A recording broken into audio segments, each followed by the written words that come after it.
ബിജുചേട്ടാ നമസ്കാരം. നമസ്കാരം. തുടർച്ചയായി ഇത് രണ്ടാമത്തെ കേന്ദ്ര മന്ത്രിയാണ് പാക് അധീന കശ്മീരിനെ കുറിച്ച് പാകിസ്ഥാന് ഒരു മുന്നറിയിപ്പ് കൊടുത്തിരിക്കുന്നത്. നേരത്തെ അമിത്ഷാ പറഞ്ഞതിനെ കുറിച്ച് നമ്മൾ ചർച്ച ചെയ്തായിരുന്നു. അമിത്ഷാ പറഞ്ഞത് പാക് അധീന കശ്മീർ ഇന്ത്യയുടെ ഭാഗമാണ് എന്ന് തന്നെയാണ്. പോരാത്തതിന് പാക് അധീന കശ്മീർ മാത്രമല്ല, കശ്മീരിന്റെ എല്ലാ പ്രദേശങ്ങളും, ചിലപ്പോൾ അക്സായിച്ചിനെല്ലാം അതിൽ ഉൾപ്പെടുമായിരിക്കും, ജമ്മു കശ്മീരിന്റെ എല്ലാ പ്രദേശങ്ങളും അത് ഇന്ത്യയുടെ സ്വന്തമാണെന്നാണ് പറഞ്ഞിരിക്കുന്നത്. എന്നാൽ ഇപ്പോൾ നമ്മുടെ പ്രതിരോധ മന്ത്രിയായിട്ടുള്ള രാജ്നാഥ് സിംഗ് കുറച്ചുകൂടെ കടുത്ത ഒരു സ്വരത്തിലാണ് പറഞ്ഞിരിക്കുന്നത്. അദ്ദേഹം പറഞ്ഞിരിക്കുന്നത് പാകിസ്ഥാന് പാക് അധീന കശ്മീരിന്റെ ആവശ്യമില്ല. എന്നാൽ നമ്മുടെ ഇന്ത്യക്ക് ഡൽഹി എങ്ങനെയാണോ അതുപോലെയാണ് ഞങ്ങൾ പാക് അധീന കശ്മീരിനെ കാണുന്നത്, ബഹുമാനിക്കുന്നത് എന്നാണ് പറഞ്ഞിരിക്കുന്നത്. രണ്ടാമത്തെ കാര്യം, POK ഇല്ലാതെ കശ്മീരും അല്ലെങ്കിൽ ജമ്മു ആൻഡ് കശ്മീർ എന്ന് പറയുന്ന സംസ്ഥാനം അത് അപൂർണമാണെന്നാണ് അദ്ദേഹം പറഞ്ഞിരിക്കുന്നത്. പാകിസ്ഥാൻ തീവ്രവാദം കയറ്റുമതി ചെയ്യുന്ന ഒരു രാജ്യമാണ്. 80% ലോകത്തിന്റെ തീവ്രവാദങ്ങൾ പാകിസ്ഥാനിൽ നിന്നാണ് വരുന്നത് എന്നാണ് രാജ്നാഥ് സിംഗ് പറഞ്ഞിരിക്കുന്നത്. പിന്നെ അദ്ദേഹം പറയുന്ന ഒരു കാര്യം, ഇത് നിർത്തണമെന്നാണ്. അത് കർശനമായിട്ടുള്ള ഒരു മുന്നറിയിപ്പ്, അത് സോഫ്റ്റ് ആയിട്ടല്ല, വളരെ ഹാർഡ് ആയിട്ടുള്ള ഒരു ശബ്ദത്തിൽ തന്നെയാണ് പറഞ്ഞിരിക്കുന്നത്. 1965 യുദ്ധത്തിൽ ഇന്ത്യൻ സൈന്യം ത്രിവർണ പതാക പാറിച്ചത് ഓർമ്മയില്ലേ നിങ്ങൾക്ക് എന്നുള്ള ഒരു കാര്യം അദ്ദേഹം പറയുന്നുണ്ട്. പോരാത്തതിന് അദ്ദേഹം പറയുന്നത് 1965 മുതൽ പാകിസ്ഥാൻ അതിനുശേഷം തീവ്രവാദത്തെ പ്രോത്സാഹിപ്പിക്കുകയാണ്, നിങ്ങൾക്ക് ഒരിക്കലും ഇന്ത്യയെ പരാജയപ്പെടുത്താൻ സാധിക്കില്ല എന്നാണ് അദ്ദേഹം പറഞ്ഞത്. വജ്ര ജൂബിലി വർഷമാണ് ഇപ്പോ നടക്കുന്നത്. ഒരു യുദ്ധത്തിലും പാകിസ്ഥാൻ ഇന്ത്യയെ തോൽപ്പിച്ചിട്ടില്ല. 65 മുതൽ പാകിസ്ഥാൻ നുഴഞ്ഞുകയറ്റവും ഭീകരവാദവും പ്രോത്സാഹിപ്പിക്കുകയാണ്. ജമ്മു കശ്മീരിലെ മുസ്ലിം സമൂഹം പാകിസ്ഥാൻ സൈന്യത്തോടൊപ്പം നിന്നാലും പാകിസ്ഥാന്റെ ഈ ആവശ്യം ഒരിക്കലും പൂർത്തീകരിക്കപ്പെടില്ല എന്നാണ് പറഞ്ഞത്. അതൊരു വളരെ ഒരു ഗുരുതരമായിട്ടുള്ള ഒരു സ്റ്റേറ്റ്മെന്റ് ആയിട്ടാണ് ഞാൻ കാണുന്നത്. കാരണം ജമ്മു കശ്മീരിലെ മുസ്ലിങ്ങൾ പാക് സൈന്യത്തിന്റെ കൂടെ നിന്നാലും പാക് അധീന കശ്മീർ ഞങ്ങൾ പിടിക്കുമെന്നാണ് പറയുന്നത്. എന്താണ് രാജ്നാഥ് സിംഗ് ഉദ്ദേശിച്ചത്? അത് എനിക്ക് തോന്നുന്നത്, ഞാൻ ഈ വാർത്ത കണ്ടിരുന്നു, പക്ഷെ അതിനകത്ത് അദ്ദേഹം പറഞ്ഞ കാര്യം അങ്ങനെയല്ല. പാക് അധിനിവേശ കാശ്മീരിൽ നമ്മൾ മുമ്പ് ചർച്ച ചെയ്തതുപോലെ വലിയൊരു പ്രക്ഷോഭം കുറച്ചാളായിട്ട് നടന്നു വരുന്നുണ്ട്. അപ്പൊ അവിടെ പാക് പട്ടാളം ഭീകരന്മാരെ മറ്റും ഇറക്കിക്കൊണ്ട് അവിടുത്തെ ജനങ്ങളുടെ മനസ്സ് മാറ്റാൻ ഒരു ശ്രമം നടത്തുന്നുണ്ട്. അതായത് പാക് അധിനിവേശ കാശ്മീരിൽ. അപ്പോ അവിടുത്തെ മുസ്ലിങ്ങൾ ഇന്ത്യക്ക് എതിരല്ല. അദ്ദേഹം താഴോട്ട് കുറെ സ്റ്റേറ്റ്മെന്റ് ഉണ്ട്, അതിന്റെ ബാക്കിയുണ്ട്. എനിക്ക് തോന്നുന്നത് ഏതെങ്കിലും മാധ്യമം കുറച്ചു ഭാഗം കട്ട് ചെയ്ത് കൊടുത്തതായിരിക്കും. അദ്ദേഹം അത് പറയുന്നത് ഇങ്ങനെയാണ്: അവിടുത്തെ മുസ്ലിങ്ങളെ തെറ്റിദ്ധരിപ്പിച്ച് ഇന്ത്യക്ക് എതിരാക്കാനുള്ള ശ്രമമാണ്, പാക് പട്ടാളത്തിന് പിന്തുണ കിട്ടാനുള്ള ശ്രമമാണ് നടക്കുന്നത്. അത് നടപ്പാകില്ല. ഒപ്പം തന്നെ ഇന്ത്യയിലെ ഉള്ള മുസ്ലിങ്ങൾ എന്നും രാജ്യത്തിന് വേണ്ടിയിട്ട് നിലകൊണ്ടവരാണ്. അവരുടെ ഒരു ചരിത്രം അല്ല, പരിശോധിച്ചാൽ അറിയാം എന്ന്. അത് അദ്ദേഹം പറഞ്ഞത്, അദ്ദേഹത്തിന് ഒരു പ്രതിരോധ മന്ത്രി എന്ന നിലയ്ക്ക് താങ്കൾ പറഞ്ഞ കറക്റ്റ് ആയിരിക്കും. കാരണം മുസ്ലിങ്ങളെ തെറ്റിദ്ധരിപ്പിക്കുന്നു എന്ന് പറയുന്നു, മുസ്ലിങ്ങളെ അങ്ങനെയാണ് അവരെ ഇന്ത്യക്കെതിരെ തിരിച്ചുവിടുന്നെന്ന് പറയുന്നു. ഒരു പ്രതിരോധ മന്ത്രി, as a defence minister of our country, അദ്ദേഹത്തിന് അങ്ങനെ മാത്രമേ പറയാനായിട്ട് സാധിക്കുകയുള്ളൂ. പക്ഷെ നിഷ്പക്ഷമായിട്ടൊരു വിലയിരുത്തൽ നമ്മൾ നടത്തി കഴിഞ്ഞാൽ ജമ്മു കശ്മീരിലെ മുസ്ലിങ്ങൾ ഇന്ത്യക്കെതിരാണ്. അവിടെ സംഭവിക്കുന്നത്, നമുക്ക് ഈ ജമ്മു കാശ്മീരിൽ ഇതുവരെയുള്ള ഒരു ചരിത്രം നമ്മൾ ഈ ഭീകരവാദത്തിന്റെ ചരിത്രം പരിശോധിക്കുമ്പോഴത്തേക്കും അവിടെ ഈ കാശ്മീർ മേഖലയിൽ ഈ വിഘടനവാദികളുടെയും മറ്റും അണ്ടറിലാണ് ബഹുഭൂരിപക്ഷം വരുന്ന ദരിദ്രരായ, ജീവിക്കാൻ നിവൃത്തിയില്ലാത്ത മുസ്ലിങ്ങൾ. അതായത് ഇവര് നൽകുന്ന, അല്ലെങ്കിൽ ഈ ഫറൂഖ് അബ്ദുള്ള ഒക്കെ ഭരിച്ചുകൊണ്ടിരുന്ന സമയത്ത് അവരുടെ സർക്കാർ നൽകുന്ന ആനുകൂല്യങ്ങൾ, അത് ധാന്യമായാലും മറ്റുള്ളതായാലും ഒക്കെ ഇവരുടെ സംഘടനകൾ വഴി ആയിരുന്നു ഇവർക്ക് വിതരണം ചെയ്തുകൊണ്ടിരിക്കുന്നത്. അതായത് എന്താ പറയുന്നത്, ഒരു ലോക്കൽ ദാത പോലെ അവരുടെ അണ്ടറിലായിരുന്നു ഇവിടുത്തെ ഒരു ഭരണം. അതായത് സമാന്തരമായ ഭരണം നടത്തിയിരുന്ന സംഘടന. അപ്പൊ ഇവരെ ഭയന്നും മറ്റുമാണ് ഈ കൂടുതൽ മുസ്ലിങ്ങൾ, ഈ അവിടെയുള്ള സാധാരണപ്പെട്ട മുസ്ലിങ്ങൾ ആകെ ചെയ്തു കൊടുത്തിരുന്ന ഒരു സഹായം എന്ന് പറഞ്ഞാല്, ഭീകരവാദ പ്രവർത്തനത്തിന് പോയിട്ടുണ്ട്, ഇല്ല എന്നല്ല, പോയവരുമുണ്ട്. ബാക്കിയുള്ള സാധാരണ ജനങ്ങൾ ചെയ്യുന്നത് എന്താണെന്ന് ചോദിച്ചു കഴിഞ്ഞാൽ ഇവർക്ക് ഒളിത്താവളങ്ങൾ ഒരുക്കി കൊടുക്കുക എന്നുള്ളതേ ഉള്ളൂ. തോക്കുമായിട്ട് ഒരു വീട്ടിലേക്ക് കടന്നു വരുന്നു, വെള്ളം ചോദിക്കുന്നു, ഭക്ഷണം ചോദിക്കുന്നു, ഞങ്ങൾ 2 ദിവസം ഇവിടെ കിടക്കുമെന്ന് പറയുന്നു. അപ്പൊ ആ പാവങ്ങൾക്ക് അത് ചെയ്യാനേ കഴിയൂ. എന്തിനേറെ ഇതിന്റെ കാലം വരെ ഈ ഹൂറിയത്തിന്റെ നേതാക്കന്മാര്, ഈ വിഘടനവാദ സംഘടനകളുടെ ഗ്രൂപ്പാണല്ലോ ഹൂറിയത്ത് എന്ന് പറയുന്നത്. ഈ ഗിലാനി ഉൾപ്പെടെയുള്ള ഹൂറിയത്തിന്റെ നേതാക്കന്മാര് ഡൽഹിയിൽ സമ്മേളനത്തിന് വരുമ്പോൾ മൻമോഹൻ സിംഗ് ഉൾപ്പെടെയുള്ളവരാണ് സ്വീകരിച്ച് ആനയിക്കുന്ന ചിത്രങ്ങൾ നമ്മൾ കണ്ടിട്ടുണ്ട്, ഇവരൊന്നിച്ചു നിൽക്കുന്നത്. അതിന് വിരാമം വിട്ടത് ശ്രീ അമിത്ഷാ ആയിരുന്നു. അവിടെ ഉം, ഹൂറിയത്ത് കോൺഫറൻസ് നേതാക്കൾ അടക്കം ഈ ഉം, ചർച്ചയ്ക്ക് പങ്കെടുക്കാൻ വന്നിരുന്നു കാശ്മീർ വിഷയത്തിൽ. അമിത്ഷാ ചെയ്തത് ഉം, എന്താണ്? ഇറക്കി വിടുകയാണ് അത് ചെയ്തത്. നിങ്ങൾക്ക് ഇതിലൊരു റോളുമില്ല, നിങ്ങൾക്ക് പറയാനുണ്ടെങ്കിൽ ഇതുമായി വിഷയപ്പെട്ട് പറയുക, അല്ലാതെ നിങ്ങൾക്കൊരു അന്നാണ് ഇന്ത്യയിലുള്ള ഒരുമാതിരിപ്പെട്ട രാഷ്ട്രീയ പാർട്ടികൾ മനസ്സിലായി ഇവന്മാർക്കൊന്നും ഒരു പുല്ല് വിലയില്ല, ഇറക്കി വിട്ടു. ആ യോഗത്തിൽ നിന്ന് വലിയ വാർത്തയായിരുന്നു. ആ സർവകക്ഷി ഫറൂഖ് അബ്ദുള്ള ഉൾപ്പെടെ എല്ലാവരും ഇരിക്കുന്നു, കോൺഗ്രസിന്റെ നേതാക്കൾ ഇരിക്കുന്ന എല്ലാവരുടെ യോഗത്തിൽ വെച്ച് അമിത്ഷാ പറഞ്ഞു നിങ്ങൾക്കിത് റോളില്ല, ഇറങ്ങിപ്പോണം എന്നാണ് പറഞ്ഞത്. ഇറങ്ങി ഉയർന്ന ആലോചിക്കും, ഹൂറിയത്തിന്റെ ഒക്കെ ജീവിതത്തിൽ, ഗിലാനിയുടെ ഒക്കെ ജീവിതത്തിൽ ആദ്യമായിട്ടായിരിക്കും ഒരു ഇന്ത്യൻ ഭരണാധികാരി ഇറങ്ങിപ്പോടാ ഇവിടെ എന്ന് പറയുന്നത്. അതോടുകൂടി തന്നെ അപ്പൊ അവർ ഇറങ്ങിപ്പോവാന്ന് പറയുമ്പോൾ തന്നെ അവർക്കൊരു വില, ഇല്ലെങ്കിൽ അവരൊന്നും അല്ല എന്ന് അതിൽ കൂടെ സ്ഥാപിതമായ ഒരു സമയമാണ്. അതോടുകൂടി തന്നെയാണ് ഒരു കുറച്ചൊക്കെ ജനങ്ങൾക്ക് മനസ്സിലാതെ ഇവന്മാർക്ക് വലിയ റോളൊന്നും അവിടെ ഇല്ല, ശക്തമായിരുന്നെങ്കിൽ അവിടെ ഇരുന്നോളാൻ പറയുമായിരുന്നു, ശക്തമല്ല എന്നൊരു തോന്നൽ അവിടെ ഉണ്ടാകാൻ ഒരു കാരണമായി. രണ്ടാമത്തെ കാര്യം, അവിടുത്തെ ജനങ്ങളെ ഈ 500 രൂപ നോട്ടുകൾ ഈ വെള്ളിയാഴ്ച പ്രാർത്ഥനയ്ക്ക് ശേഷം കൊടുത്തിട്ട്, അത് ഈ കള്ളനോട്ടുകളായിരുന്നു, കൊടുത്തിട്ടാണ് ഇപ്പോ ഈ പോലീസിന്റെ വാഹനങ്ങൾക്ക്, സൈന്യത്തിന്റെ വാഹനങ്ങൾക്ക് നേരെ കല്ലേറും മറ്റും ഉണ്ടായിരുന്നു. കാശ്മീർ എന്ന് കേൾക്കുമ്പോൾ പൊതുവെ പറയുന്നത് ഭീകരവാദികളുടെ കേന്ദ്രമാണ് എന്ന് പറഞ്ഞാലും ഭീകരവാദികളല്ല, അതിൽ കുറച്ചു പേർ ഉണ്ട് എന്നുള്ളത് യാഥാർത്ഥ്യവുമാണ്. അതായത് അവിടുത്തെ ജനങ്ങൾ ആ ഒരു മനസ്സല്ല എന്ന് നമുക്ക് ഈ ഒരു തെരഞ്ഞെടുപ്പ് കാലം നമുക്ക് നോക്കാം. ഈ ജമ്മു കാശ്മീരിൽ ഇപ്പൊ നടന്ന നിയമസഭാ തെരഞ്ഞെടുപ്പ് ഒരുപാട് ചാനലുകൾ ഈ കാശ്മീരിൽ പോയിട്ട് ജനങ്ങളുടെ ഒപ്പീനിയൻ എടുത്തു. അതിനകത്ത് സ്ത്രീകൾ ഉം, ഒരുപക്ഷെ നമുക്ക് ഇപ്പൊ ചിന്തിക്കാൻ പോലും കഴിയുന്നത്, കാരണം കാശ്മീരിലുള്ള മുസ്ലിം വിഭാഗത്തിൽ വരുന്ന സ്ത്രീകളാണ്, അവരങ്ങനെ പബ്ലിക്കായിട്ട് എന്തെങ്കിലും ഒരു ഒപ്പീനിയൻ നടത്തുമോ എന്നൊക്കെ ചിന്തിക്കാൻ കഴിയാത്തിരുന്നിടത്ത് അവർ വന്നിട്ട് പറയുന്നു മോദിജിയാണ് ഞങ്ങൾക്ക് ഇതെല്ലാം തന്നത്, ഞങ്ങളുടെ കുട്ടികൾക്ക്, പെൺകുട്ടികൾക്ക് വിദ്യാഭ്യാസത്തിന് ആനുകൂല്യം തന്നു, ഞങ്ങൾക്ക് ലോൺ തന്നു, അത് തന്നു, ഇത് തന്നു, വികസനം, ഇതെല്ലാം അവർ പറയുന്നുണ്ട്. ഏതായാലും ബി.ജെ.പിയുടെ ഒരാൾക്ക് അവിടെ പോയിട്ട് വേഷം മാറിയെന്നത് പറയാൻ പറ്റില്ല. അവിടുത്തെ ലോക്കൽ പെണ്ണുകൾ അത് പറയുന്ന തരത്തിലേക്ക് മാറി. അത് മാത്രവുമല്ല, അവിടെ 2 വർഷം മുമ്പ് നമ്മുടെ ഈ ഒരു ഫുട്ബോൾ ലീഗ് ഉണ്ട്, നമ്മുടെ രാജ്യത്തിന്റെ ഫുട്ബോൾ ലീഗ്, അത് ഐ ശ്രീനഗറിൽ എസ് വെച്ച് എൽ. നടന്നു. ആ സ്റ്റേഡിയം ഒക്കെ ആ ആ പിന്നെ സ്റ്റേഡിയം ഒക്കെ പൂട്ടപ്പെട്ട് കിടന്നിരുന്ന, അതായത് ഇവന്മാര് ഈ കളിക്കുമൊക്കെ എല്ലാത്തിനും എതിരാണല്ലോ, ഭീകരന്മാർ എന്റർടൈൻമെന്റിനും ഒക്കെ എതിരാണ്. അപ്പൊ അതിനെല്ലാം ബാൻ ചെയ്തിരുന്നു. അവിടെ നമ്മൾ ഫുട്ബോൾ കളി, ആ ഫുട്ബോൾ കളി കാണാൻ അവിടെ എത്തിയ ബഹുഭൂരിപക്ഷം പേരും സ്ത്രീകളായിരുന്നു, പെൺകുട്ടികളായിരുന്നു. കാരണം കാശ്മീർ ഫുട്ബോളിനെ ഒരുപാട് സ്നേഹിക്കുന്ന ഒരു യൂത്ത് ആണ് അവിടെ ഉള്ളത്. അവര് വന്നു, ഏതാണ്ട് 22,000-ഓളം പേരെ സർക്കാർ ജോലിക്ക് എടുത്തു, പട്ടാളത്തില്, പോലീസില് ഒക്കെ എടുത്തു. അവിടുത്തെ ജനം ആകെ മാറി മറിഞ്ഞു. കാരണം അവരുടെ കൃഷി, അവിടെ നിന്ന് UAE-ക്ക് ഫ്ലൈറ്റ് സർവീസ് തുടങ്ങി. അതായത് അവിടെയുള്ള കൃഷിക്കാർക്കും മറ്റും അവരുടെ ഉൽപ്പന്നങ്ങൾ പുറത്തേക്ക് കൊണ്ട് വിൽക്കുന്ന ഒരു ഓപ്ഷൻ തുടങ്ങി. എന്തിനേറെ പറയുന്നത്, നമ്മുടെ ലുലു ഗ്രൂപ്പ് കാശ്മീരിൽ ഒരു വലിയ കമ്പനി തന്നെ, ലുലു മാള് മാത്രമല്ല, ഒരു ഈ ഫ്രൂട്ട്സ് ഒക്കെ സംസ്കരിക്കുന്ന ആപ്പിള്. ഒരു ശാല തന്നെ, ആപ്പിളും ഒക്കെ സംസ്കരിക്കുന്ന ശാല തന്നെ തുടങ്ങി.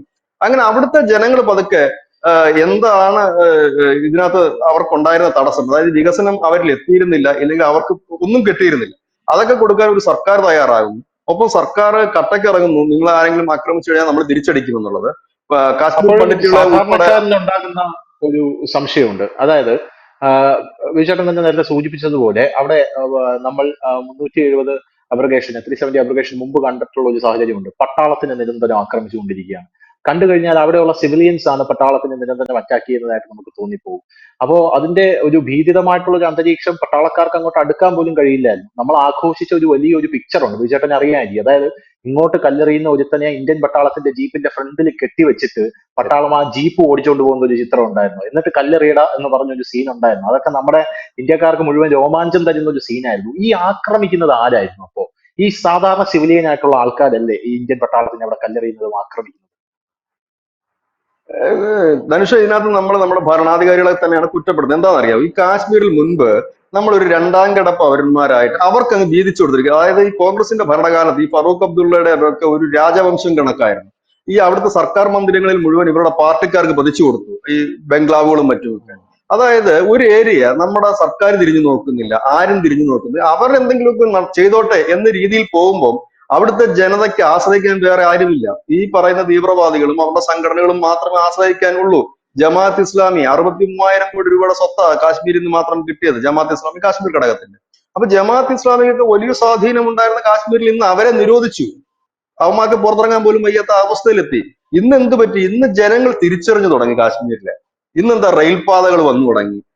അവർക്കൊരു പുതിയ ലോകമാണ് തുറന്നു കിട്ടത്. ഇത് നമ്മുടെ ഭരണാധികാരികൾക്ക് മുമ്പേ ചെയ്യാമായിരുന്നു. അവരെയും കൂടി ചേർത്ത് നിർത്തിക്കൊണ്ട് നിങ്ങള് കൂടെ ഉണ്ട്, അവന്മാരൊക്കെ പോട്ടെ എന്ന് പറയാമായിരുന്നു. ഇന്ന് കാശ്മീരിൽ ഒരു ജനത്തിന്റെ അടുത്ത് ചോദിച്ചു നോക്കിയേ, ഇന്ത്യയാണോ ശക്തം പാകിസ്ഥാനാണോ എന്ന്. അവര് പറയും ഇന്ത്യ മതി, ഇന്ത്യ വേണമെന്ന് പറയും. ഇത് അതെ തന്നെയാണ് പാക് അധിനിവേശ കാശ്മീരിലെ ഇപ്പോഴത്തെ സംഭവം. പാക് അധിനിവേശ കാശ്മീരിൽ നടക്കുന്ന പ്രക്ഷോഭങ്ങളിലെല്ലാം ഇടയ്ക്കിടയ്ക്ക് ഉയരുന്ന പ്ലക്കാർഡുകൾ നരേന്ദ്രമോദിയുടെ പടമാണ്. മോദിയെ വിളിക്കും, ഞങ്ങളെ രക്ഷിക്കൂ, ഇല്ലേ മോദി ഞങ്ങൾ വരുന്നു. ഈ മുദ്രാവാക്യങ്ങളും കാര്യങ്ങളുമാണ് പാക് സൈന്യത്തിനെ ആഴ്ത്തുന്നത്. അതിന് അവർ ചെയ്യുന്ന പണി എന്ന് പറഞ്ഞാൽ കാശ്മീരിൽ അവർ ചെയ്തുകൊണ്ടിരുന്ന പണി തന്നെയാണ് ഇപ്പോഴും ചെയ്യുന്നത്. അതായത് ഈ പറയുന്ന പാക് അധിനിവേശ കാശ്മീരില് ഈ എന്താ പറയുന്നത് ഭീകര പരിശീലന കേന്ദ്രങ്ങൾ വീണ്ടും അവന്മാർ സ്റ്റാർട്ട് ചെയ്തു. അതാണ് ഇന്നലെ രാജ്നാഥ് സിംഗ് പറഞ്ഞത്. ഭീകര കേന്ദ്രങ്ങൾ സ്റ്റാർട്ട് ചെയ്ത് അവിടെ ഉണ്ടെന്ന് ഞങ്ങൾക്ക് നന്നായിട്ട് അറിയാം. അതുപോലെ ലോഞ്ചിങ് പാഡുകൾ, ഈ ലോഞ്ചിങ് പാഡുകളെ ചെയ്യുന്നത് എങ്ങനെയാണെന്ന് വെച്ച് കഴിഞ്ഞാൽ ഈ സാധാരണപ്പെട്ടവന്റെ വീടുകളിലാണ് ഈ ലോഞ്ചിങ് പാഡുകൾ. നമ്മൾ ഇതൊക്കെ അതിന്റെ ഒരു ഉദാഹരണം ഈ അടുത്ത കാലത്ത് നമ്മൾ പറഞ്ഞു കഴിഞ്ഞാൽ ഹിസ്ബുള്ളയൊക്കെ വീടുകളിൽ കൊണ്ടുവന്നിട്ട് മിസൈലൊക്കെ സൂക്ഷിച്ചു വെക്കില്ലേ, അതിന് സമാനമായി മിസൈൽ എന്നോ അല്ലെങ്കിൽ പോലും ലോഞ്ചിങ് പാഡിൽ സാധാരണപ്പെട്ട വീട്ടിൽ ഒരു ഏരിയയിൽ കൊണ്ടുവന്ന് ഒരു ഭീകരന്മാർ 4-5 പേര് വന്ന് ലോഞ്ചിങ് പാഡും കാര്യങ്ങൾ വെച്ചാൽ ആ ഭീകരന്റെ അണ്ടറിൽ തന്നെ ആയിരിക്കും ആ ജനം പോകുന്നത്. ഇതാണ് ഇപ്പൊ അവിടെ നടന്നുകൊണ്ടിരിക്കുന്നത്. ഇതിനെതിരെയാണ് രാജ്നാഥ് സിംഗ് മുന്നറിയിപ്പ് നൽകി. ആ മുന്നറിയിപ്പ് കുറെ കട്ടികളും മുന്നറിയിപ്പും ധനുഷ് സൂചിപ്പിച്ചാണെങ്കിൽ കടുകട്ടി തന്നെയായിരുന്നു. അദ്ദേഹം പറഞ്ഞ വാക്ക് ഇങ്ങനെയാണ്: ലോഞ്ചിങ് പാഡുകളുണ്ട്, ഭീകര പരിശീലന കേന്ദ്രം, അത് തകർത്തില്ല എങ്കിൽ അത് ചെയ്യാൻ ഇന്ത്യൻ സർക്കാരിന് അറിയാം. ഡോട്ട് ഡോട്ട് ഡോട്ട് എന്നാണ് അദ്ദേഹം പറഞ്ഞ വാക്ക്. അതായത് അദ്ദേഹം ഡോട്ട് ഡോട്ട് നമ്മൾ പറയില്ലേ, ഞാൻ അത് ചെയ്യും എന്ന് പൂരിപ്പിക്കാനുള്ള, അതുകൊണ്ടാണ് അദ്ദേഹം പറഞ്ഞത് ഡോട്ട് ഡോട്ട് ഡോട്ട് എന്ന് അദ്ദേഹം പറഞ്ഞു. അതിൽ നിന്നും തന്നെ ഒരു കാര്യം വ്യക്തമാണ്. വേണ്ടി വന്നാൽ ഇപ്പോഴെനിക്ക് തോന്നുന്നു ഒരുപക്ഷെ ഇപ്പോൾ പാക് അധിനിവേശ കാശ്മീരിൽ നടക്കുന്ന പ്രക്ഷോഭം ലോകത്തെമ്പാടും വൻ ശക്തികളായ രാജ്യങ്ങൾ അവരുടെ രാജ്യം ഒന്ന് എക്സ്പാൻഡ് ചെയ്യാൻ വേണ്ടിയിട്ട് ഒരു ശ്രമം നടത്തുന്നുണ്ട്. അമേരിക്ക ആണെങ്കിൽ കാനഡ അല്ലെങ്കിൽ ഗ്രീൻലാൻഡ് കിട്ടിയാൽ കൊള്ളാമെന്നുള്ള ഒരു നീക്കം നടത്തുന്നു. ഇസ്രായേൽ ആണെങ്കിൽ ഗോലൻ കുന്നുകൾ പിടിച്ചെടുത്തുകൊണ്ട് തെക്കൻ ലെബനന്റെ കുറെ ഭാഗം പിടിച്ചെടുത്തുകൊണ്ട് ഗാസ ഏതാണ്ട് അധികത്തിലായി ഏതാണ്ട് അവരുടെ ഒരു ബോർഡർ അവർ ക്ലിയർ ആക്കി എടുക്കുന്നു. ചൈനയും തായ്വാനും മറ്റു ലക്ഷ്യം വെച്ചുകൊണ്ട് അവരും നീങ്ങുന്നു. ഈ ഒരു സാഹചര്യത്തിൽ ഇന്ത്യയുടെ ബോർഡർ വലുതാക്കാൻ റഷ്യക്കാണെന്നുണ്ടെങ്കിൽ ഉക്രൈൻ മുഴുവൻ കിട്ടേണ്ട കാര്യമില്ല. ഉക്രൈന്റെ ഒരു കാൽഭാഗം കിട്ടിയാൽ പോലും റഷ്യ ഹാപ്പിയാണ്. അത് വലിയ കൺട്രിയാണ് ഉക്രൈൻ. ഇവിടെയാണ് ഇന്ത്യയുടെ ബോർഡർ വലുതാക്കാൻ നമ്മൾ ആഗ്രഹിക്കുന്നത്. പ്രത്യേകിച്ച് നമുക്ക് ലാഭകരമാണ്. നമുക്ക് ബോർഡർ വലുതാക്കാൻ വലിയ ഇപ്പൊ താല്പര്യമൊന്നുമില്ല. ഈ അഖണ്ഡ ഭാരതം എന്ന് പറഞ്ഞാൽ അഫ്ഗാനിസ്ഥാനോ പാകിസ്ഥാനോ ബംഗ്ലാദേശോ ഒന്നും നമുക്ക് കിട്ടിയിട്ടും കാര്യമില്ല, യാതൊരു പ്രയോജനമില്ല. കുറെ ആൾക്കാരെ കൂടുതൽ കിട്ടുമെന്നല്ല ഒരു പ്രയോജനമില്ല. പിന്നെ നമുക്ക് ഏറ്റവും കൂടുതൽ പ്രയോജനം നമുക്ക് കിട്ടുന്നത് പാക് അധിനിവേശ കാശ്മീർ. ഒന്ന് നമ്മുടെ സ്ഥലമാണ്, രണ്ട് നമുക്ക് അത് കിട്ടിക്കഴിഞ്ഞാൽ നമുക്ക് ഒരു വലിയ റൂട്ട് അതുവഴി ക്ലിയർ ചെയ്ത് കിട്ടുന്നുണ്ട്. ഇതാണ് നമ്മുടെ ആഗ്രഹം. പിന്നെ നമുക്ക് ആകെ ഉള്ള മറ്റൊരു ആഗ്രഹം ബംഗ്ലാദേശിന്റെ ചിക്കൻ നിക്കൻ ചിറ്റഗോങ്ങും ഉൾപ്പെടെയുള്ള പ്രദേശം നമുക്ക് കിട്ടിക്കഴിഞ്ഞാൽ അവിടെ കൂടെ നമുക്കൊരു ട്രേഡിംഗ് നടക്കും, കപ്പൽ ഗതാഗതം നടക്കും, നമ്മുടെ ട്രേഡിംഗ് നടക്കും. ഈ രണ്ട് റൂട്ടാണ് നമ്മൾ ഇന്ത്യ ഏറ്റവും കൂടുതൽ ആഗ്രഹിക്കുന്നത്. പിന്നെന്ന് വെച്ചാൽ ഇപ്പോൾ ഉള്ളത് ശ്രീലങ്ക ഒക്കെയാണ് നമ്മുടെ ഒരു ബോർഡറിലുള്ളത്. അവരൊന്നും നമ്മുടെ ഒരു ശത്രു രാജ്യം എന്ന് നമുക്ക് പറയാൻ കഴിയില്ല. ഈവൻ മാലിദ്വീപ്സ് പോലും അങ്ങനെയൊന്നും അല്ല. ഈ ഒരു സാഹചര്യത്തിലാണ് ഇന്നലത്തെ ഒരു സ്റ്റേറ്റ്മെന്റ് നമ്മൾ പ്രാധാന്യത്തോടെ കാണേണ്ടത്. അതായത് ഞാൻ എന്റെ ഒരു കണക്കൂട്ടൽ പ്രകാരമാണെങ്കിൽ ഇത് നമ്മുടെ ഒരു ഗസ്സിംഗ് ആണ്. അതായത് പാക് അധിനിവേശ കാശ്മീർ പ്രക്ഷോഭം ശക്തമാകുകയും അത് ഇന്ത്യയിലേക്ക് ഒരു അഭയാർത്ഥി പ്രവാഹം കൂടി വരികയോ ചെയ്യുകയാണെങ്കിൽ ആ ഒരു സാഹചര്യം കണക്കൂട്ടി ഇന്ത്യ സർജിക്കൽ സ്ട്രൈക്ക് നടത്തും ഈ ഭീകര കേന്ദ്രങ്ങളിൽ.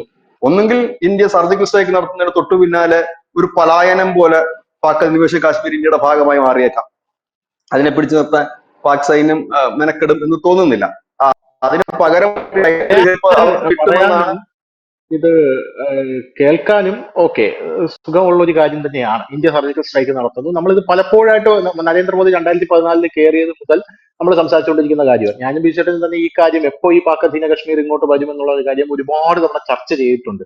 പക്ഷെ അപ്പോഴും നമ്മുടെ നാട്ടിലെ പൊതുജനങ്ങൾ നോക്കുമ്പോൾ അവർ കാണുന്ന എന്താണ്? ഡെയിലി കശ്മീരിൽ ഇപ്പോഴും നുഴഞ്ഞുകയറ്റം നടക്കുന്നു, അവിടെ ആക്രമണം നടക്കുന്നു, രജൌരിയിൽ ആക്രമണം നടക്കുന്നു, അനന്ത്നാഗിൽ ആക്രമണം നടക്കുന്നു, ഒരുപാട് പട്ടാളക്കാർ ഇപ്പോഴും മരിച്ചു വീഴുന്നു.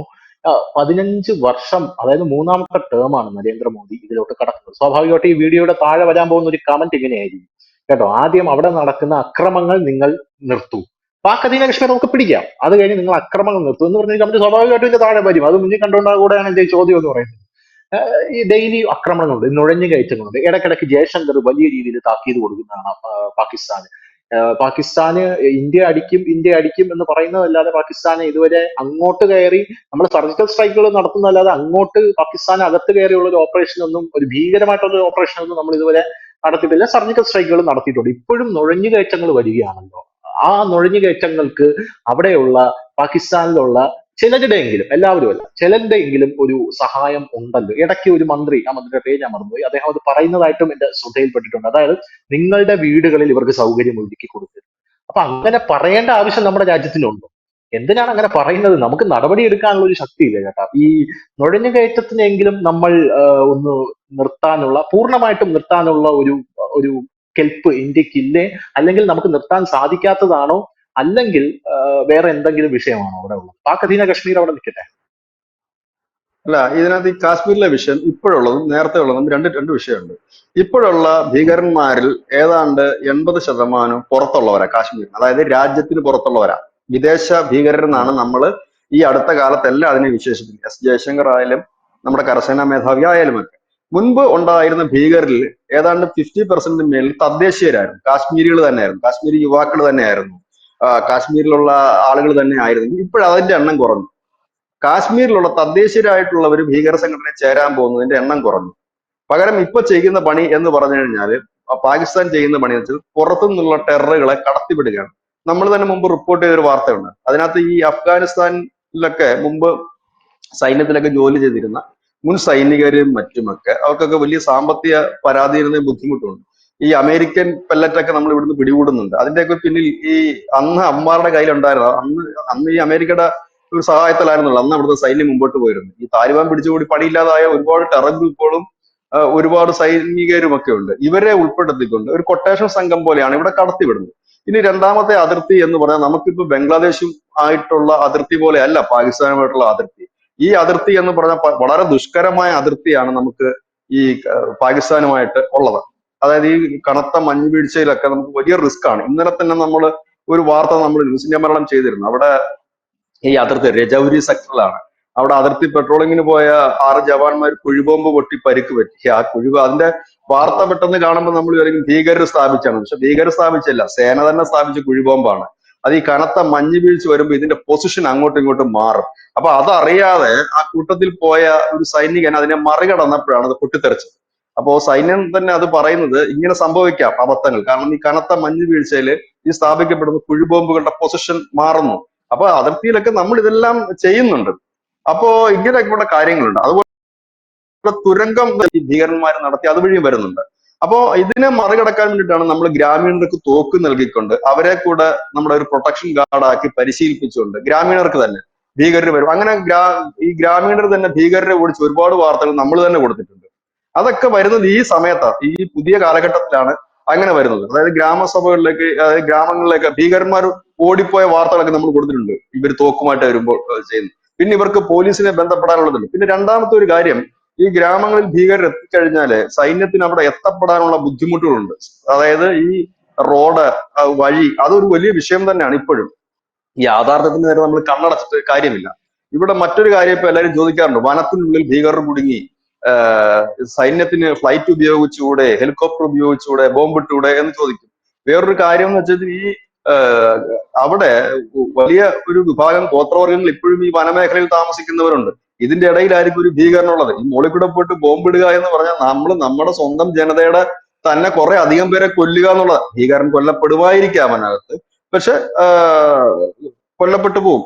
നമ്മൾ തന്നെ മുമ്പ് ഒരു വാർത്ത ചെയ്തിട്ടുണ്ട്. നമ്മള് ടാങ്കുകൾ ഉപയോഗിച്ചുകൊണ്ട് ഭീകരർക്ക് നേരെ അറ്റാക്ക് നടത്തും. അതെന്ന് വെച്ചാൽ അങ്ങനെയുള്ള പ്രദേശത്താണ് ഇങ്ങനെ ചെങ്കുത്തായ മലകൾ, ആ മലകൾക്കിടയിലുള്ള ഒരു വിഭാഗം ജനങ്ങൾ, ആ ജനങ്ങളുടെ ഇടയിൽ പതിയിരിക്കുന്ന ഭീകരർ, ഇവരെയൊക്കെ അവിടെ എത്തി കൊലപ്പെടുത്തുക എന്നുള്ളതാണ് നമുക്ക് സൈന്യം മുൻതൂക്കം കൊടുക്കുന്നത്. അതുകൊണ്ടാണ് കുറച്ച് നാൾ ഈ അസം റൈഫിൾസിന്റെ ആ യൂണിറ്റിനൊക്കെ കാശ്മീരിലേക്ക് കൊണ്ടുപോയത്. അത് ഇലക്ഷൻ പ്രമാണിച്ച് കൊണ്ടുപോയതാണ്. എങ്കിൽ പോലും അവർക്ക് കുറച്ചുകൂടെ ഈ വനമേഖലയിലൊക്കെ ഇങ്ങനെയുള്ള ടെറർ ഗ്രൂപ്പുകളെ അറ്റാക്ക് ചെയ്തിട്ടുള്ള പരിശീലനമുണ്ട്. ഇപ്പൊ നമ്മള് കാർഗിൽ യുദ്ധം കഴിഞ്ഞതിന് ശേഷം നമ്മുടെ സേനയിൽ ഈ മലകളിൽ യുദ്ധം ചെയ്യുന്നതിന് വേണ്ടി മാത്രം നമ്മൾ ഒരു വിങ്ങിനെ രൂപപ്പെടുത്തിയെടുത്തിട്ടുണ്ട്. അതിന്റെ ഒരു പരിശീലന കേന്ദ്രവും ഒക്കെ തുടങ്ങിയിട്ടുണ്ട്. അങ്ങനെ ആ ഒരു വിങ് ഉണ്ട്. അപ്പൊ അവരെയൊക്കെ ഉപയോഗിച്ചിട്ടാണ് നമ്മൾ ചെയ്യുന്നത്. പിന്നെ ജനങ്ങളുടെ സഹകരണത്തോടു കൂടിയാണ് ഇപ്പൊ കാശ്മീരിലെ ഈ ഭീകര പ്രവർത്തനങ്ങളെ കണ്ടെത്തുന്നതും തടയിടുന്നതും. കാരണം അവരാണ് ഇപ്പോൾ ഇൻഫർമേഷൻ കൊടുക്കുന്നത്. മുൻകാലങ്ങളിൽ ജനം ഉം. ഇൻഫർമേഷൻ കൊടുക്കില്ലായിരുന്നു. കാരണം ജനം ഇൻഫർമേഷൻ കൊടുക്കും എന്ന് അറിഞ്ഞു കഴിഞ്ഞാൽ അവിടെ കയറി ഇവന്മാരെ കൊന്നു കളയുമെങ്കിൽ ഇപ്പോഴാ രീതിയിലേക്ക് കാര്യങ്ങൾ പോകുന്നില്ല. ഒന്ന്. രണ്ടാമത്തെ ഒരു കാര്യം എന്ന് പറഞ്ഞാൽ, ഇപ്പോൾ പ്രാദേശികമായിട്ടുള്ള കാശ്മീരികള് ഭീകര പ്രവർത്തനത്തിന് പോകുന്നില്ല എന്നുള്ളതാണ് യാഥാർത്ഥ്യം. ഒരു 20% താഴേക്കേ ഉള്ളൂ. അതായത് വലിയ ഉം. ബുദ്ധിമുട്ടും ഒക്കെ ഉള്ളവ മാത്രമേ പോകുന്നുള്ളൂ. അതായത് അവർക്ക് നേരം വെളുത്തു തുടങ്ങി കാശ്മീരികൾക്ക്. അതൊരു യാഥാർത്ഥ്യമാണ്. ഇപ്പൊ അവർ പഴയതുപോലെ അക്രമത്തിലൊക്കെ പോകാൻ താല്പര്യപ്പെടുന്നില്ല. കാരണം അവിടെ അത്യാവശ്യം അവർക്ക് ജീവിക്കാനുള്ള ഒരു സ്വാതന്ത്ര്യം മാത്രമല്ല, വഴി തുറന്നു കിട്ടി. ടൂറിസം ആയാലും ഷൂട്ടിങ്ങുകൾ തുടങ്ങി അവിടെ, സിനിമ ഷൂട്ടിങ്ങുകൾ. അപ്പൊ അങ്ങനെ ഒരു വലിയ വഴി തുറന്നു കിട്ടുമ്പോൾ അവർക്ക് ഈ വെടികൊണ്ട് എന്തായാലും ഈ തോക്കെടുക്കുന്ന തോക്ക് കൊണ്ട് തന്നെ ചാകത്തുള്ളൂ. അല്ലാതെ പോയിട്ട് കുറെ പേരെ വെടിവെക്കുമ്പോൾ കുറെ പൈസ കിട്ടുമെങ്കിലും തിരിച്ചും അത് ഏത് നിമിഷവും പ്രതീക്ഷിക്കും. അതൊന്നും റിസ്ക് എടുക്കാതെ മുമ്പോട്ട് പോകാൻ അവർക്ക് ഇപ്പൊ കഴിയുന്ന ഒരു സാഹചര്യമുണ്ട്. അതുകൊണ്ട് കൂടിയാണ് അവിടെ നിന്ന് വലിയ രീതിയിൽ ഇപ്പൊ ഭീകരപ്രവർത്തനം. അതുകൊണ്ടാണ് ഇന്ത്യ പറയുന്നത് വിദേശ ഭീകരരുണ്ട്. അതായത് നമ്മുടെ കണക്ക് പ്രകാരം ഏതാണ്ട് 60-നും 80-നും ഇടയ്ക്ക് വിദേശ ഭീകരർ കാശ്മീരിലുണ്ട്. ഇവർ ഒരിടത്തല്ല തമ്പടിച്ചിരിക്കുന്നത്. ഇവർ ഒന്നോ രണ്ടോ പേര് വെച്ചിട്ട് വിവിധ ഇടങ്ങളിൽ തമ്പടിച്ചിട്ട് അവർ നടത്തുന്ന അറ്റാക്കാണ്. അതായത് മുൻപ് ഞാനൊരു നാഷണൽ ന്യൂസ് വായിച്ചപ്പോൾ അവര് അതിനകത്ത് പറയുന്നത് ഈ ഭീകരപ്രവർത്തകർ ഉണ്ട് എന്നുള്ള മെസ്സേജ് കൊടുക്കുക, ഈ വാഹനങ്ങൾ വരുമ്പോൾ ഈ വളവിലും മറ്റും നിന്ന് വെടിവെക്കുകയാണ് അവർ ചെയ്യുന്നത്. അതായത് വലിയ രീതിയിലുള്ള ഒരു ഭീകരപ്രവർത്തനം. അതായത് പഴയതുപോലെ ബോംബ് ബ്ലാസ്റ്റിംഗ് നമ്മൾ നടക്കുന്നില്ല കാശ്മീരിൽ. ആകെ ഉള്ളത് ഈ ഭീകരരുടെ വെടിവെപ്പ് മാത്രമാണ് നടക്കുന്നത്. ഒന്ന് ആലോചിച്ച് നോക്കണം. ബോംബ് ബ്ലാസ്റ്റിംഗിന്റെ വാർത്തകൾ മാത്രം നിറഞ്ഞ കാശ്മീരിലാണ് ഇപ്പോൾ ഈ ഭീകരപ്രവർത്തകരുടെ വെടിവെപ്പ് വരുന്നത്. കാരണം അത് അങ്ങനെ ഒരു മേഖലയാണ്. അവിടെ ഇപ്പോൾ നടന്നുകൊണ്ടിരിക്കുന്ന ഒരു ഓപ്പറേഷൻ, ഇപ്പോഴല്ല കഴിഞ്ഞ 7 മാസമായിട്ട് നടക്കുന്ന ഒരു വലിയ ഓപ്പറേഷൻ ഉണ്ട്. അതായത് ക്ലീൻ കാശ്മീർ എന്ന് പറഞ്ഞുകൊണ്ടാണ് അവർ ഈ ഓപ്പറേഷൻ നടത്തിക്കൊണ്ടിരിക്കുന്നത്. അത് പൂർണ്ണമായി തന്നെ ഇതിന്റെ റൂട്ട് അടച്ചു കളയുക എന്നുള്ളതാണ്. ഇപ്പം വിഘടനവാദികൾ ആരും തന്നെ ഇല്ല. ഉള്ളവരൊക്കെ ജയിലിലാണ് വിവിധ കേസുകളിൽ. ഫറൂഖ് അബ്ദുള്ളയുടെ പോലും ടോൺ മാറിയിരിക്കുന്നു. മുഫ്തി മുഹമ്മദ് സയ്യിദിന്റെ കുടുംബത്തിൽ ഇപ്പൊ ആകെയുള്ള ഒരു ചെറുമോള് മാത്രമാണ്. അപ്പോ അവര് മാത്രം കണ്ടാണ് ഈ അടുത്ത് എന്തോ ഒരു സ്റ്റേറ്റ്മെന്റ് അവർ പുറത്ത് വിട്ടത്. അത് നിലനിൽപ്പിന് വേണ്ടിയിട്ട് പറഞ്ഞൊരു സ്റ്റേറ്റ്മെന്റ്. അങ്ങനെ അവിടെ യുദ്ധകാഹളം മുഴക്കുന്ന നേതാക്കൾ ഇന്ന് കാശ്മീരിലില്ല. ഇന്ത്യയെ വെല്ലുവിളിക്കുന്ന നേതാക്കൾ ഇന്ന് കാശ്മീരിലില്ല. എല്ലാ തരത്തിലും ഇന്ന് ചെറുതും വലുതുമായി. ഇന്നലെ രാജ്നാഥ് സിംഗ് പറഞ്ഞത് എവിടെ നിന്ന്? കാശ്മീരിൽ നിന്നാണ് ഇത് പറഞ്ഞത്. അദ്ദേഹം അവിടുത്തെ സൈനികരെ കാശ്മീരിൽ നിന്ന് അഭിസംബോധന ചെയ്യുമ്പോഴാണ് അദ്ദേഹം പറഞ്ഞത്. അങ്ങനെ അടിക്കടി നമ്മുടെ നേതാക്കന്മാർ, നരേന്ദ്രമോദി പോലും തെരഞ്ഞെടുപ്പ് പ്രചരണത്തിന് കാശ്മീരിൽ എത്രയോ വട്ടം പോകും. അങ്ങനെ പോകാനും വരാനും പറ്റുന്ന ഒരു ഇടമാക്കി മാറ്റിയിരിക്കുന്നു. ഇപ്പൊ നടക്കുന്നത് അതുകൊണ്ട് തന്നെയാണ് ഇവര് ഈ വന്നിരിക്കുന്ന ഭീകരര് പിന്നെ എന്താ പറയുന്നത്, മരണം മുന്നിൽ കണ്ടുകൊണ്ടുള്ള ചാവേറുകളാണ് ഈ വിട്ടിരിക്കുന്നത്. കാരണം അവർക്ക് ഒന്നുകിൽ ഈ ഭീകരരെ തെറ്റിദ്ധരിപ്പിച്ചിട്ടായിരിക്കണം ഈ ഇന്ത്യയിലോട്ട് കടത്തി വിട്ടിരിക്കുന്നത്, കാശ്മീരിലേക്ക് കടത്തി വിട്ടിരിക്കുന്നത്. കുഴപ്പമൊന്നുമില്ല, നിങ്ങൾ ഫൈറ്റ് ചെയ്തു പോകുന്നു. കാരണം ഇവരൊക്കെ ഈ കാടുകളിലും മറ്റും യുദ്ധം ചെയ്ത്, അതായത് ഈ അഫ്ഗാനിസ്ഥാനിൽ വർഷങ്ങളായിട്ട് നടന്ന ആ യുദ്ധത്തിലൊക്കെ എക്സ്പീരിയൻസ്ഡ് ആയിട്ടുള്ള പട്ടാളക്കാരാണ് ഇതിൽ കൂടുതൽ എന്നാണ് പുറത്തു വരുന്ന ഇത്. അത് മാത്രമല്ല, ഇപ്പൊ ലോകത്ത് ഇപ്പൊ എല്ലായിടത്തും നടക്കുന്ന ഒരു കാര്യം, ഈ ഭീകര സംഘടനകൾ ISIS തന്നെ പല വിങ്ങുകളായി തിരിഞ്ഞിരിക്കുന്നു. ഈ ഭീകരന്മാർക്ക് ഇപ്പൊ പഴയ പോലെ ഉള്ള ക്യാഷ് ഒന്നും അവരുടെ കയ്യിലില്ല. ചിലരൊക്കെ മയക്കുമരുന്ന് കടത്തിലേക്കും കച്ചവടത്തിലേക്കും നീങ്ങിയിരിക്കുന്നു. ബാക്കിയുള്ളവർ കൊട്ടേഷൻ ഏറ്റെടുത്തിരിക്കുകയാണ്. പല രാജ്യങ്ങളുടെയും കൊട്ടേഷനാണ് ഇപ്പൊ അവർ ഏറ്റെടുത്തിരിക്കുന്നത്. എന്നിട്ട് ആ ഗ്യാങ്ങിന് ഒരു തുക നൽകുന്നു, ഗ്യാങ്ങിന് വേണ്ട വെപ്പൺസ് നൽകുന്നു, അവരെ എങ്ങോട്ടെങ്കിലും കടത്തി വിടുകയോ ചെയ്യുകയോ ചെയ്യുക. ഈ കടത്തിവിടുന്നതിനായിട്ട് യൂസ് ചെയ്യപ്പെടുന്ന സ്ഥലങ്ങളിൽ ഒന്ന് ഈ പാക് അധിനിവേശ കാശ്മീർ ആണ് എന്ന് നമുക്ക് പറയേണ്ടി വരും. നമ്മൾ മുമ്പ് സർജിക്കൽ സ്ട്രൈക്ക് നടത്തിയതും ഈ ഒരു ഏരിയയിലും ബാലാക്കോട്ടും ഒക്കെ ആയിരുന്നു. അപ്പൊ ആ ഒരു ഏരിയ വെച്ചിട്ടാണ് നമ്മളത് ചെയ്യുന്നത്. ഇന്നലെ എനിക്ക് തോന്നുന്നത് ഈ ഒരു ദേശീയ മാധ്യമം അവര് AI കൂടെ സൃഷ്ടിച്ച ഒരു ഇമേജ് നൽകിയിരിക്കുന്നത് ഈ പരിശീലന കേന്ദ്രത്തിൽ മിസൈൽ പതിക്കുന്നതിന്റെ ഒരു ഇതാ കൊടുത്തിരുന്നത്. അപ്പോ ഒരു അറ്റാക്ക് പ്രതീക്ഷിക്കാം. അതിന് 2-3 കാരണങ്ങളുണ്ട്. പൊളിറ്റിക്കലി പറഞ്ഞാല് 2025 അവരെ സംബന്ധിച്ച്, BJP സംബന്ധിച്ച്, RSS 100-ാം വാർഷികത്തിൽ പാക് അധിനിവേശ കാശ്മീർ കൂട്ടിച്ചേർക്കുക എന്ന് പറഞ്ഞാൽ അവർക്കതൊരു വമ്പൻ നേട്ടമാണ്. അതായത് അവരുടെ ഒരു വലിയ മുദ്രാവാക്യം പൂർണ്ണമായി എന്നുള്ളതുണ്ട്. പിന്നെ ഇപ്പോൾ ലോകത്തിന്റെ ഒരു മാറിയ ഒരു ക്രമം സിസ്റ്റം വെച്ചിട്ടാണെങ്കിൽ ഇപ്പൊ എല്ലാരും അവർക്ക് വേണ്ടതും അവർക്ക് സ്വസ്ഥമായതുമായ അതിർത്തികൾ നിർമ്മിച്ചുകൊണ്ടിരിക്കുകയാണ്. റഷ്യ ആയാലും ചൈന ആയാലും ഒപ്പം തന്നെ ഇസ്രായേൽ ആയാലും അമേരിക്ക ആയാലും ഒക്കെ. ആ കൂട്ടത്തിൽ സ്വാഭാവികമായി ഇന്ത്യ കണക്കെ ഒരു വൻ ശക്തിയായ ഒരു രാജ്യം അങ്ങനെ നമ്മൾ പിടിച്ചെടുക്കില്ല എന്നാണ് പറയുന്നത്. അമിത്ഷാ ആയാലും രാജ്നാഥ് സിംഗ് ആയാലും പറയുന്നത് ഒരു തുള്ളി രക്തം ചീന്താതെ പാക് അധിനിവേശ കാശ്മീർ നമുക്ക് സ്വന്തമാകും എന്ന് പറയുമ്പോൾ, ഒന്ന്, പാക് അധിനിവേശ കാശ്മീർ പാകിസ്ഥാന് യാതൊരു റോളുമില്ല. അവരുടെ ഭരണഘടനയിൽ അത് പറയുന്നില്ല, അവരുടെ രാജ്യത്തിന്റെ ഭാഗവുമല്ല. അവരുടെ കൺട്രോളിലുള്ള ഒരു പ്രദേശം എന്ന് തന്നെയാണ് അവരുടെ ഹൈക്കോടതി തന്നെ പറയുന്ന ഒരു സ്ഥലമാണത്. ഇത് ഇന്ത്യയുടേതാണ് എന്നുള്ളതിന് എല്ലാത്തിനും തെളിവുണ്ട്. ഇത് ഇന്ത്യക്ക് വിട്ടു നൽകണമെന്നും പറഞ്ഞിരുന്നതാണ്. അപ്പൊ സ്വാഭാവികമായി വന്നു ചേരും. പിന്നെ എല്ലാവരും പറയുന്ന ഒരു കാര്യമുണ്ട്, അവരെ കൂടെ കിട്ടിക്കഴിഞ്ഞാൽ ഭീകരവാദം കൂടുമോ എന്നുള്ള ഒരു ചോദ്യം വലുതായിട്ട് ഉയരുന്നുണ്ട്. അവരെ കൂടെ കിട്ടിക്കഴിഞ്ഞാൽ അവിടെയുള്ള ജനം മുഴുവൻ ഭീകരവാദികളൊന്നുമല്ല, കുറച്ചു പേരുണ്ടാകുമായിരിക്കാം. പക്ഷെ എനിക്ക് തോന്നുന്നത് ഇന്ത്യയുടെ ഒരു വലിയ അറ്റാക്ക് വരികയാണെങ്കിൽ ഈ പാക് അധിനിവേശ കാശ്മീരിലുള്ള പാക് അനുകൂലികളായിട്ടുള്ളവരെല്ലാം പാകിസ്ഥാനിലേക്ക് പലായനം ചെയ്യും.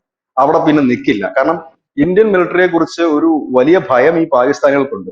അതായത് പാകിസ്ഥാനെ അനുകൂലിക്കുന്നവരുണ്ടെങ്കിൽ അവർ സ്വാഭാവികമായി തന്നെ പലായനം ചെയ്യും. കാരണം ഈ പാകിസ്ഥാനിൽ നിന്ന് വരുന്ന ചില ബൈറ്റുകളും ചില ഒപ്പീനിയൻസ് ഒക്കെ കാണുമ്പോൾ നമുക്ക് തന്നെ അറിയാം അവർ നമ്മളെ നല്ല രീതിയിൽ, നമ്മളൊരു വലിയ രാജ്യമാണ്, നമുക്ക് വലിയ സൈനിക ശക്തിയുണ്ടെന്ന് അവർക്ക് നന്നായിട്ട് അറിയാം. അവരങ്ങനെയുള്ളവർ ഓടിപ്പോവുക തന്നെ ചെയ്യും. ആരും അവിടെ അവശേഷിച്ച് ഇന്ത്യ യുദ്ധം ചെയ്യാൻ താല്പര്യപ്പെടുന്നില്ല. കാരണം പാക് അധിനിവേശ കാശ്മീർ കണക്ക് ഒരു രാജ്യത്തേക്ക് ഇന്ത്യ കണക്ക് ഒരു രാജ്യം കടന്നു വരുന്നു എന്ന് പറയുമ്പോൾ തന്നെ ഒരു വലിയ ഭയമാണ്. അല്ലാതെ അപ്പൊ ആ ഒരു സൈന്യത്തോട് എനിക്ക് തോന്നുന്നില്ല. അവർ പലായനം ചെയ്യാനുള്ള സാധ്യതയാണ് കൂടുതൽ. പിന്നെ നമ്മളെ സംബന്ധിച്ച് നമുക്കത് ലാഭകരമാണ് പാക് അധിനിവേശ കാശ്മീർ എല്ലാ തരത്തിലും. നമ്മുടെ ഭാഗം മാത്രമല്ല, നമ്മുടെ ട്രേഡിങ്സിനായാലും ഓക്കെ. പിന്നെ വിഭവ സമാഹരണമായാലും ടൂറിസം മേഖലയിലായാലും ഒക്കെ ഒരുപാട് നമുക്ക് ഇൻകം കിട്ടുന്നതാണ്. ഇന്നിപ്പോ കാശ്മീരിലേക്ക് നമ്മൾ ഇറങ്ങിച്ചെന്ന് കൃഷി ആയാലും മറ്റുള്ളതും നടത്താൻ തുടങ്ങിയപ്പോഴത്തേക്കും നല്ല റിസൾട്ട് നമുക്ക് കിട്ടുന്നുണ്ടല്ലോ. ഇതുപോലെ തന്നെയായിരുന്നു വടക്കിഴക്കൻ സംസ്ഥാനങ്ങൾ. അവഗണിച്ചിട്ടാണ് ഈ അവിടെ ഇക്കാലം അത്രയും ഓരോ പ്രശ്നങ്ങൾ തുടങ്ങി. ഇപ്പോഴാണ് നല്ല റോഡ് വരുന്നത്, ഇപ്പോഴാണ് അവിടെ കറണ്ട് കിട്ടുന്നത്. അതായത് നമ്മൾ മൈൻഡ് ചെയ്യാതിരിക്കുമ്പോൾ അവരെ കുത്തിത്തിരിപ്പിക്കാൻ ആളുണ്ടാകും, അവരുടെ ഇടയിൽ വിഷം വിതയ്ക്കാൻ ആളുണ്ടാകും. ഇപ്പൊ കാശ്മീരിൽ അതുപോലത്തെ സംഭവമില്ല. ഫറൂഖ് അബ്ദുള്ളയുടെ ഒക്കെ സ്റ്റേറ്റ്മെന്റ് കേട്ട് കഴിഞ്ഞാല് എന്താണ് അതിന് പറയുന്നത്, ദേശസ്നേഹത്തിന്റെ നിറഞ്ഞു തുളുമ്പുന്ന ആ ഡയലോഗുകളൊക്കെയാണ് ഇപ്പൊ വരുന്നത്. ഫറൂഖ് അബ്ദുള്ളയൊക്കെ ആണെങ്കിൽ മോദിയുടെയും അല്ലെങ്കിൽ കേന്ദ്രഭരണത്തിന്റെയൊക്കെ ഒരു ദാസനെ പോലെയാണ് പുള്ളി പെരുമാറുന്നത്. ഇതാണ് എനിക്ക് ആ സ്റ്റേറ്റ്മെന്റിൽ നിന്ന് അതെ. മനസ്സിലാക്കാൻ. എന്തായാലും പാക് അധീന കശ്മീരിനെ കുറിച്ചാണ് ഇപ്പോ പ്രതിരോധ മന്ത്രിയായിരുന്നാലും ആഭ്യന്തരമന്ത്രിയായിരുന്നാലും അവർക്ക് ഏറ്റവും കൂടുതൽ സംസാരിക്കാനുള്ളത് ഇത് തന്നെയാണ്. നമുക്കറിയാം പാകിസ്ഥാനിലെ സ്ഥിതി എന്നൊക്കെ പറഞ്ഞാൽ വളരെ ദയനീയമാണ്. താലിബാൻ ഒരു ഭാഗത്ത് നിന്ന് ആക്രമിക്കുന്നു, ബലൂചിസ്ഥാനിലെ ലിബറേഷൻ ആർമി വേറൊരു സ്ഥലത്ത് നിന്ന് തുടങ്ങുന്നു, ടെഹ്രീക്കെ താലിബാൻ വേറൊരു സ്ഥലത്ത് നിന്ന് തുടങ്ങുന്നു, അതിൻ്റെ ഇടയിൽ പാക് അധീന കശ്മീർ പ്രക്ഷോഭം തുടങ്ങുന്നു, ആഭ്യന്തര കലാപമായിട്ട് PTI അപ്പുറത്ത് നിൽപ്പുണ്ട്, ഇമ്രാൻഖാൻ ജയിലിൽ നിന്ന് പുറത്തിറങ്ങാൻ നിൽക്കുന്നു, അതിന്റെ കൂട്ടത്തിൽ അമേരിക്ക ആണവ ആയുധങ്ങളുടെ ഒരു ഉപരോധം ഏർപ്പെടുത്തിയിരിക്കുന്നു. അങ്ങനെ മുച്ചൂടും മുടിഞ്ഞു നിൽക്കുന്ന പാകിസ്ഥാനിന്റെ ഈ ഒരു സാഹചര്യത്തിൽ പാക് അധീന കശ്മീർ ആ, തന്നെയാണ് ഇന്ത്യയുടെ ഏറ്റവും വലിയ ചർച്ചാ വിഷയം. അതുകൊണ്ടാണ് എപ്പോഴും പാക് അധീന കശ്മീർ ചിലപ്പോൾ പറയാൻ സാധിക്കില്ല. ഒരു ദിവസം രാവിലെ നമ്മൾ കണ്ണു തുറന്നിരുന്നിരിക്കുന്നത് പാക് അധീന കശ്മീരിൽ ഇന്ത്യ ഒരു സർജിക്കൽ സ്ട്രൈക്ക് നടത്തി, അതിന്റെ ഒരു ഭാഗം ഇന്ത്യയുടെ അടുത്തേക്ക് ചേർത്തു എന്ന് കേട്ടാൽ പോലും അത്ഭുതപ്പെടാൻ പറ്റാത്ത അത്രയ്ക്കും ആ, വളരെ പോസിറ്റീവ് ആയിട്ടുള്ള ഒരു സാഹചര്യമാണ് നിലവിൽ ഇന്ത്യക്കുള്ളത്. എന്നാൽ പാകിസ്ഥാന് അത്ര ശുഭകരമല്ല. അതുകൊണ്ടാണ് പാകിസ്ഥാൻ തജിക്കിസ്ഥാന്റെ ഒക്കെ സഹായം തേടിയിരിക്കുന്നത്. ബംഗ്ലാദേശിനെ വിപുലീകരിച്ച് അവിടെ ഒരു തീവ്രവാദ സംഘടന രൂപീകരിച്ച് ഇന്ത്യയെ പ്രതിരോധിക്കാനൊക്കെ ശ്രമിക്കുന്നത്. പക്ഷെ എല്ലാം വെള്ളത്തിൽ വരച്ച വല പോലെയായി പോകുന്നു എന്നുള്ളതാണ് പാകിസ്ഥാനെ സംബന്ധിച്ചിടത്തോളം പറയാനുള്ള കാര്യം. എന്നാൽ ഇന്ത്യ ഓരോ നാൾ കഴിയും തോറും മുകളിലേക്ക് കുതിച്ചുകൊണ്ടിരിക്കുകയാണ്. താങ്ക് യു ചേട്ടാ. Thank you so much.